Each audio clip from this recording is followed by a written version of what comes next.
Welcome back to KDK's debate between the candidates for U.S. Senate, Republican Lou Barletta and Democrat Bob Casey. The next question goes to my colleague, John Delano. John. Mr. Barletta, you made your mark as mayor of Hazleton opposing illegal immigration in your community. Now, during one of my interviews with you, you defended the president's policy of separating children from their parents at the border, saying it was a good deterrent to illegal border crossing. As we speak, thousands of Central Americans, many women and children, are heading toward our border. Is this a humanitarian crisis or a law enforcement issue? Do you still support separating children from their parents? What should be the appropriate response of the U.S. government? I think we can all agree nobody wants to see what we saw down at the border with children and parents being separated. So the best way to stop that is not to let it happen in the first place, which this is a failure of Washington. I was a mayor that actually had to stand up before anyone else in the country to try to do something about illegal immigration because Washington wouldn't do anything. And what we're seeing, the caravan, this invasion that we're seeing right now, that's growing every day, if you don't like those pictures, and the Democrats and Senator Casey and Chuck Schumer and Nancy Pelosi get back in, you better get used to it. Because you know why that's happening? It's happening because Senator Casey voted for a bill called Catch and Release that literally tells people how to get into the United States illegally and then stay. And now we have an increase at the border, caravans of people coming in because not only do they tell them how to get here with catch and release, then he supports sanctuary cities to say once you get into the country illegally, we're going to protect you in sanctuary cities. We'll see sanctuary states. So if you think Philadelphia... Time is up. Well, let me just follow up quickly, and then we'll go to Mr. Casey. Do you still support separating children from their parents once they get into the US? I think when we saw what happened, because the amount of people that are now charging the border, nobody wants to see that. I think family centers where we can keep them together, process them quicker so that we don't have to. They can only hold them for 20 days. It's called the Flores Agreement, and that's the reason that happens. And we can't process their cases fast. Casey. John, what you just heard is a Washington politician who's had 8 years in the majority in the House, and they've done nothing on immigration because they don't want to solve the problem. They want to use this issue to divide people, and they've been pretty effective at using it to divide people. What we should do on all these issues, whether it comes to people coming to our border, whether it's about the immigration issue itself, is solve the problem. The good news is there's a template. It would probably have to be adjusted, but the 2013 legislation, which was comprehensive, supported by 68 United States senators, it died in the House because they wouldn't take it up. That legislation, for the first time, would secure the border with more than $40 billion, doubling of the Border Patrol, using technology to actually secure the border with the kind of expertise, not what Republican politicians talk about. It would have had a pathway to citizenship for people who are employed and learn English. It would have begun to solve the problem. That was 5 years ago. We would be on the path to solving this problem, dealing with all these issues if Republican politicians didn't do what they did. Their plan is Time's up. They want to deport 11 million people. That's his plan. Mr. Barletta. Senator, you're not part of the problem with illegal immigration. You are the problem. That's amazing that you're talking about a bill 4 years ago when you just voted this year no to the Grassley bill that would have secured the border and gave legalization to 1.8 million DACA recipients. That was this year. You support Kate's law. You don't even want to deport people who are criminal aliens. You voted against that. You voted against that. You support sanctuary cities. You support catch and release. And you just this year, why don't you talk about Time's this up. year, why you voted no to that bill? Mr. Casey, you have the last word on this. We had legislation, John, that was supported by virtually every Democrat in the Senate and 8 Republicans who stuck their neck out to support a bill that would have provided border security money to the tune of $25 billion and would have fixed the DACA program. But the congressman and his party stopped that. So we don't have the DACA problem solved to keep the promise to young people. We don't have the border secured in the manner that we would like. And the immigration system is still a broken system. Their plan is simple. They want to deport 11 million people and separate kids at the border. That is not only inhumane, it is flawed. It'll make us less safe. Next question goes to Lynn Hayes Freeland. Mr. Casey, A few days ago, President Trump said a Republican Congress would enact a 10% tax cut for middle-class families before Election Day.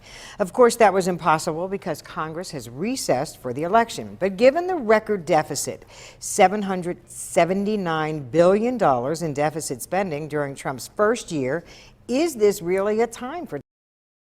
Well, first and foremost, I think the president, when he talked about how it would get done, obviously was wrong on procedure. We would have to have a period of time either after the election or early next year to debate a new tax policy. What I would hope we would do, though, is come together and provide a substantial middle-class tax cut and pay for that with existing revenue that's being given right now to the top 1%. The top 1% this year alone is getting $58 billion. So if you're making more than $730,000 a year, you're in the top 1%. I think we could use those dollars to target a substantial middle-class tax cut to help them with those costs. The cost of childcare, the cost of health care, the cost of prescription drugs, helping to save for college. Give the middle class a substantial tax cut. I think that would be bipartisan. The other thing we should try to do as well is go back into the 2017 bill and focus on using the tax code to invest in infrastructure. About it. Mr. Barletta. Sure, I heard the senator mention child care, the cost of child care twice now so far. And yet when he had an opportunity to help those folks by increasing the child tax credit from $1,000 to $2,000, doubling it, he voted no. Wages have gone up 2.7%. Here in Pennsylvania, the average median wage went up $1,853. That's a lot of money, Senator. That's not crumbs, as your friend Nancy Pelosi would say. That's a lot of money. Even PPL gave the people back home here in Pennsylvania a rebate because of our tax cuts. I don't think you understand the economy because you haven't been out of Washington. You've been here too long, and you don't understand what it's like to sign the front of a check and know what it takes to get the economy going. You voted against a child tax credit that would double the amount for the folks that you're talking about. We've both been in Congress now 8 years together, so you've been there a while yourself. But here's what we should do. We should do what we did this year. It was actually in a bipartisan way. I'll give the Republicans some credit here.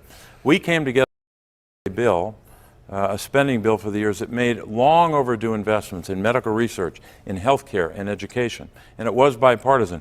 One of the increases was $2.4 billion for child care block grants. That means that in Pennsylvania, 10,131 was the estimate.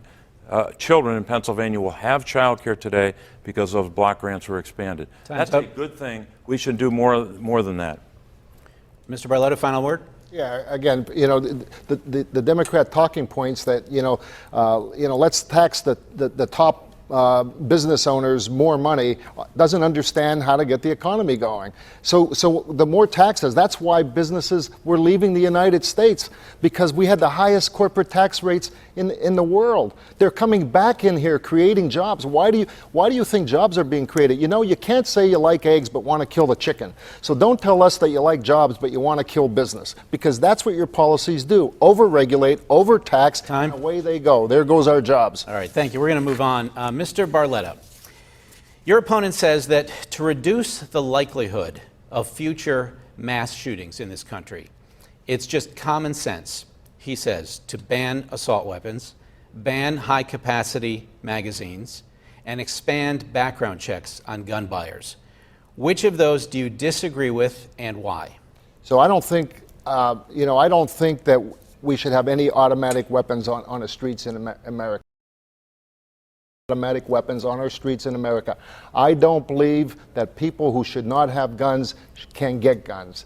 I believe people with mental health issues should not be able to get their hands on weapons. I believe that we need to tighten up our reporting so that what we saw in some of these shootings was information that fell through the cracks, where that we had something in place, but it just fell through the cracks. I don't think we should have bump stocks, but I still think we are a country of the Second Amendment, and at the same time, we should not punish law-abiding Americans, especially here in Pennsylvania, where we have hunters that abide by our Second Amendment. We shouldn't infringe on their Second Amendment rights, but at the same time, we can and should weapons don't get in the hands of people who should not have them. Let me just pin you down before I move on to Mr. Casey. So he talks about banning assault weapons. Not you mentioned automatic weapons. So assault weapons bans would be semi-automatic rifles like an AR-15. So a semi-automatic weapon can also be a handgun with a detachable magazine. But do you support? So what I'm saying is, how do you define an assault weapon that doesn't infringe on the rights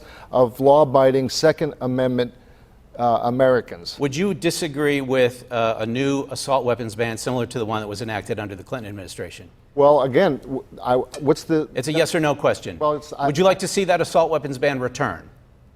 Military you have to style define what an assault weapon is to me before I could tell you. If you're talking about handguns with a detachable magazine, which is an assault weapon, then my answer is no. I'm not going to infringe on the rights of our Second Amendment rights on law-abiding citizens. Would you ban high-capacity magazines so that a shooter doesn't have to change the bump magazines? stocks? Yeah, absolutely. No, not bump stocks. I'm talking about clips that can hold a large amount of ammunition. That means you can keep shooting longer without having to reload. I would ban automatic weapons. I wouldn't go any further. Aren't automatic weapons already banned? What's that? Automatic weapons are largely already banned, are they not? I believe we should continue to make sure that they're not on the streets of America. Would you expand background checks on gun buyers in any way? I would make sure that our background checks are shared and that expand. Expand. Are you talking about a registry? Beyond what's currently legislated. Expand to cover gun sales at gun shows or online, similar to the Manchin-Toomey bill. You're talking about the Manchin-Toomey bill. Yes. To be specific, that bill, I believe, is good. However, we need to make sure that it does not lead to a registry of guns. And if it did that, then I could be supportive of it. But Okay. I want to make sure it would not lead to a registry of guns. Mr. Casey, now, a different situation for you. Pennsylvanians who enjoy owning and shooting guns like the AR-15 and other semi-automatic rifles, they can't count on you anymore to defend their right to have such weapons. Your position on that changed after you were last elected. So how do you respond to those who say that you lied about your views on the Second Amendment when you were a candidate last time, and that you revealed that your allegiance is to anti-gun lobbyists and Washington liberals? Well, Ken, I don't think that's a fair assessment. I was in the United States Senate for a term before the Sandy Hook Elementary School Newtown shooting, the massacre there. And frankly, in my first term in the Senate, there weren't gun votes like we had in my second term. And you have to make a decision how you're going to vote. I had to make a decision initially on 3 votes. The background check bill you talked about, the limitation on the magazine, so one individual can't shoot hundreds of bullets at one time, especially at school children. And third, the ban on the military-style weapon. I voted yes on all 3 of those. They are common sense measures, totally consistent with the Second Amendment, which we do have a strong tradition in our state. People want guns for protection, but also for hunting and fishing. Law-abiding gun owners are not impacted in any way by those 3 bills. Only a Washington politician would make that argument. We need common sense gun measures in place, and on background checks, it's probably a 90% support across the country. Would you tell Mr. Barletta exactly what type of assault weapon you would ban? How do you define that? Well, I would. It'd be the measures that were in the bill that I voted for in 2013. I don't have them in front of me, but that bill I supported, and that bill I think is the kind of legislation we can enact to at least reduce the likelihood of another mass shooting. Can you tell him what type of weapons you would ban? All I can say is whatever is covered in the 2013 bill. All right, Mr. Barletta, you can rebut. All I'm going to say is that I would not infringe on the Second Amendment rights of the American people who are law-abiding. You know, we need to obviously keep guns out of the hands of people who shouldn't have them, and that's what we need to focus on, not make another law. Listen, I was a mayor. Bad people get guns. They don't go to gun shops. Bad people can get guns from gangs. All we're going to do, if we start infringing on law-abiding citizens, we're going to force people to buy guns from drug dealers and gang members, and they're still going to get a gun. Final word, Mr. Casey. It's not, in no way were those 3 measures infringe upon law-abiding gun owners. That's a red herring. I know it's a good way to divide people. He and his party are good at that. but it's a typical Washington politician talking about how to solve a problem. Are we just going to surrender to this problem as a country and say there's nothing we can do about it? That's not American. We can solve this problem. I'm not saying we can eliminate it completely, but we could substantially reduce the likelihood of another Newtown or another Parkland. We should move in that direction, totally consistent with the Second Amendment. Moving on, John Delano, you're up. There's no question that whichever one of you is elected, over the next 6 years, you will be called upon to make confirmation, advising consent with respect to justices to the U.S. Supreme Court. Mr. Casey, last July, even before President Trump named Judge Kavanaugh to the U.S. Supreme Court, you announced that you would oppose any nominee the president made to that court. Is that the rule now? How can you announce opposition to a candidate before you even know who that candidate is? Are there no nominees to the Supreme Court the president could make that would get your support? John, we're in a new world now where the United States Supreme Court, the two justices who have been confirmed, were chosen by two groups, the Federalist Society and the Heritage Foundation, two extreme right organizations. The president told us that pretty early in his administration, that he would only choose from 25 names. John, you know there are hundreds of conservative, Republican-appointed federal judges in the country. Appellate court judges who could serve on the court, district court judges who could serve, and even state Supreme Court justices like Sandra Day O'Connor. She came from the Arizona Supreme Court. So there are hundreds of judges to choose from, but they're all disqualified. Those conservative Republican judges are disqualified because they don't have the imprimatur of two extreme right groups. The Heritage Foundation refers to unions as cartels. I don't want the Heritage Foundation picking a Supreme Court if I'm representing Pennsylvania. I stand by that. We have to have a different system. Time. Two things should happen. The president should say, Time's up. picking from a list beyond 25, and we should have 60 votes for every Supreme Court justice. Mr. Barletta, let me just give you a little twist on this. Democrats say that you're just a rubber stamp for President Trump. You will confirm any nominee that he submits to you for the U.S. Supreme Court. Is that true? And if not, what kind of Trump nominee would you oppose? No, obviously, the American Bar Association said that Justice Kavanaugh was more than qualified. So the Senate's responsibility is to advise and consent. And what list did President Obama pick from? We don't know because it wasn't transparent. We don't know what list. And you know what's amazing about this? This may be the biggest example in the country of resistance, obstruction, stop anything that this president's doing. That list that bothers you so badly, that is so far right, you actually supported 3 judges who were on that list. You voted for 3 judges on that list. Our own Tom Hardiman was on that list, and you said, I'll vote no. Judge Hardiman didn't move far right, Senator. It's just that you have moved so far left, he looks like he's farther right. Mr. Casey. John, it's very simple what's happened here. You have a process that is rigged by special interest corporations or special interest corporate agenda. What they're doing is saying that only those 25 can be chosen, and this is the person who will be the deciding vote on a lot of major issues, including the right to organize for unions. They're coming for the right to organize. They started down that path with the Janus case, which invalidated 40 years of labor law. They're coming for unions. They're coming for working folks. We cannot allow the Supreme Court to be taken over by corporate special interests. Unfortunately, we're probably too late. Mr. Barletta, you get the last word on this Let one. me repeat. He voted for 3 that were already on that list. Those 3 were not upon confirmation of the Supreme Court. It's a little different when you're voting for a district court judge. I'll say this as well. Senator Toomey and I have come together where he supports judges I recommend at the district court level. I've supported his. I've supported plenty of conservative district court judges, but they're not extreme right. They're not ideologues. As soon as this administration and this Senate goes to the appellate level, it has to be far right, and it has to be someone endorsed by those groups. I'd even want to take a look at a list put together by the Chamber of Commerce, God help us. The Chamber of Commerce looks like a moderate group compared to these extreme right organizations. Mr. Barletta, you do have the right to the last word. Yeah, sure. Advise and consent. That's the Senate's responsibility.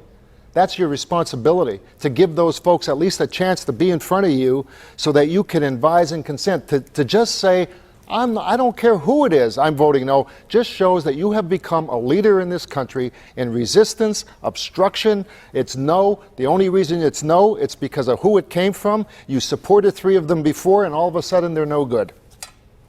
Gentlemen, thank you. We have come to the time for you to deliver your closing statements. The order of our candidate closing statements was determined earlier by coin toss. Mr. Barletta, you go first, and you have 90 seconds. Thank you. You know, Senator Casey, 12 years ago when he was first elected senator, he said that he was for the working people. And now he votes for natural gas jobs, coal jobs, the kind of jobs that we have here in Pennsylvania. He told us that he was pro-life. Now he's not. He told us that he would protect our Second Amendment rights. Now he doesn't. He went to Washington and he forgot about Pennsylvania. Those 12 years in Washington, he has taken $9 million from lobbyists and lawyers. He's taken $2 million from drug companies and insurance companies. He's even taken $70,000 from opioid manufacturers. He supports sanctuary cities. He's for open borders. Now he wants to stop the greatest economy that we've ever seen in our lifetime. You know why? All because he doesn't like this president. Listen, I'm going to keep this economy going. I'm going to make sure we take care of our veterans. I'm going to make sure we give our military what they need. I'm going to show respect for law enforcement once again. We're going to take care of our senior citizens. I'm going to secure the borders, put an end to illegal immigration once and for all, stop sanctuary cities, and I promise the Pennsylvania voters this is what I won't do. I will never, never people of Pennsylvania to negative, dirty ads just to get elected because the people of Pennsylvania deserve much better. Thank you very much. Thank you, Mr. Barletta. Mr. Casey. And I want to thank you and John and Lynn, and I also want to thank KDK for this opportunity. Look, this election creates a very clear choice. So much is at stake in this election for the middle class, for seniors, for our children, and especially for workers threatened by policies by the Republican Congress and this administration. Just think about health care. We have a basic disagreement here. I have voted for and will make every effort possible to protect people that have an insurance policy that will protect them against come forward over and over again to defend Medicare and Medicaid and Social Security. My opponent votes a different way. I have worked all my time in the United States Senate on behalf of class, folks trying to get to the middle class, and Pennsylvania workers. It's a clear divide. You've given me the opportunity to serve as your senator. I've enjoyed working with people in Western Pennsylvania, the tremendous work that's been done in this region to recover. The people in Western Pennsylvania don't wait for the future, they invent the future. And I've been privileged to work with you, whether it's bringing jobs in terms of rebuilding infrastructure for locks and dams on our waterways, making sure that we're investing in the jobs of the future here in southwestern Pennsylvania. It's been the honor of a lifetime to serve you. I ask for your vote on Election Day. Thank you, Mr. Casey. On behalf of all of us here at KDKA TV, thank you to the candidates, and thank you for watching this debate. Remember, Election Day is November 6th. I'm Ken Rice. Good night.